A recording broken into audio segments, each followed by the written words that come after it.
दुल्हा देखेले गजला फूल, दुल्हनी रेखे गजला फूल।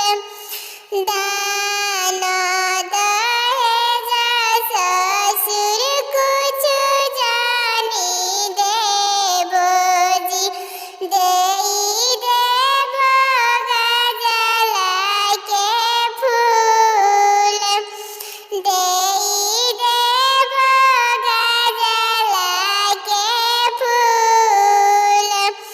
हमारे ही बड़े दुल्हा कोई लड़िकावा हो, उहेली है गजला के फूल। एतना वचन जब सुनेले कवन दुल्हा, चौके पर उठस झहराई। ससुर जी